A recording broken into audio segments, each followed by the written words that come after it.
नमस्कार. शहादा शहरातील strong रूममधील मतपेट्यांचे seal फुटल्याची निव्वळ अफवा.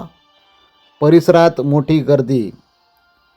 शहादा शहरातील राजीव गांधी टाउन हॉल येथील स्ट्रॉंग रूममध्ये ठेवलेल्या मतपेट्यांचे सील फुटल्याची अफवा आज दुपारी 2 वाजेच्या सुमारास पसरली, ज्यामुळे मोठ्या प्रमाणावर नागरिकांनी टाउन हॉल परिसरात धाव घेतली. अचानक वाढलेल्या गर्दीमुळे वातावरण तणावपूर्ण झाले असताना शहादा पोलीस स्टेशनचे पोलीस निरीक्षक निलेश देसले हे आपल्या ताफ्यासह घटनास्थळी त्वरित पोहोचले आणि परिस्थितीवर नियंत्रण मिळवले. उमेदवारांनी देखील स्ट्रॉंग रूमकडे धाव घेतली. तसेच त्यांनी त्या संदर्भात सील चेक केले असता मतपेट्यांचे सील जशास तसे असून त्यात कुठलाही फेरबदल न झाल्याचे त्यांना दिसून आले. निवडणूक निर्णय अधिकारी साजिद पिंजारी यांच्याशी संपर्क साधला असता त्यांनी सर्व मतपेट्यांचे सील सुरक्षित असून कोणत्याही प्रकारची फेरफार झालेली नाही. नागरिकांनी अफवा पसरू नये तसेच अफवांवर विश्वास ठेवू नये असे त्यांनी स्पष्ट केले आहे. आता तासाभरापूर्वी शहादा शहरात एक अफवा पसरली की जिथं मतदान पेट्या ठेवलेल्या आहेत त्या रूमची सिलिंग तोडण्यात आलेली आहे. म्हणून आता आम्ही उमेदवार मी आणि सुप्रू काका स्वतः त्या सिलिंग रूमची पाहणी केली असता सर्व सुरळीत आहे. म्हणून नागरिकांना एक कळकळीची विनंती राहील की आता अजूनही 15 दिवस निकालाला आहे, तर या 15 दिवसात भरपूर अफवा पसरतील, तर नागरिकांनी अफवांवर विश्वास ठेवू नये. आपण न्यायालयाच्या प्रक्रियेवर विश्वास ठेवू. न्यायालयाने जी तारीख दिलेली आहे त्याच्या विरुद्ध आपल्याला जाता येत नाही. म्हणून नागरिकांना कळकळीची विनंती आहे की अफवांवर विश्वास ठेवू नये.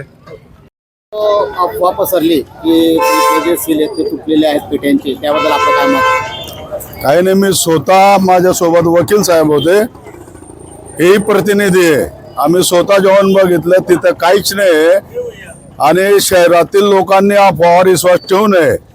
शासनाचे म्हणजे एक अशी चुकी झालेली आहे, मतदान विस्तार केला व्हायला पाहिजे होतं आणि 21ला निकाल व्हायला पाहिजे होता असं माझे मत आहे.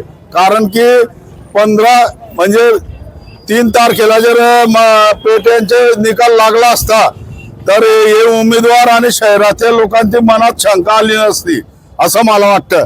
काही वेळापूर्वी प्रभाग क्रमांक 8चे प्रतिनिधींनी आम्हाला या ठिकाणी कळवलं की स्ट्रॉंग रूमचे जे सील आहे ते सील त्या ठिकाणी 3 वेळा लावलेले दिसत आहे. त्या अनुषंगाने आम्ही या ठिकाणी चौकशी करण्यासाठी आलो असता त्या ठिकाणी जुनं सील जे त्या ठिकाणी जे फाडलेलं आहे ते पूर्णतः तिथं नष्ट केलेलं नाही आणि नंतर त्याच्या खाली नवीन सील लावलेलं आहे. आम्ही तिथल्या पोलीस कर्मचाऱ्यांना त्या ठिकाणी विचारलं तरी ही तफावत का? त्यांनी म्हटलं की जे EVM मशीन आधी आणलेले होते त्यावेळेचं ते सील आहे आणि ज्यावेळेस मतदान करून आलो त्यानंतर मग ते EVM मशीन जे मध्ये ठेवलं त्याच्यानंतरचं नवीन त्या ठिकाणी सील लावण्यात आलं. आमचा प्रश्न असा आहे, त्या ठिकाणी सहाय्यक निवडणूक अधिकारी जे आहेत त्या सीलवर त्यांची त्या ठिकाणी स्वाक्षरी आहे. आमचा प्रश्न या ठिकाणी असा उपस्थित होतो, जर जुनं सील त्या ठिकाणी लावलेलं होतं त्यावेळेस तुम्ही पूर्णतः ते नष्ट का नाही केलं? याच्याने आमच्या मनात संभ्रम निर्माण होत आहे.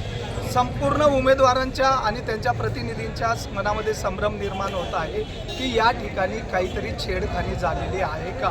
आम्ही सहाय्यक निवडणूक अधिकाऱ्यांना या विषयी प्रश्न विचारणार आहोत आणि जुना जो तो व्हिडिओ असेल त्या ठिकाणी त्यांनी ज्यावेळेस सील त्या ठिकाणी लावलं त्यावेळेस त्यांनी जी व्हिडिओ काढलेला असेल तो व्हिडिओ चेक केल्यानंतर आमच्या मनामध्ये जो संभ्रम निर्माण झालेला आहे तो त्यावेळेस नाहीसा होईल.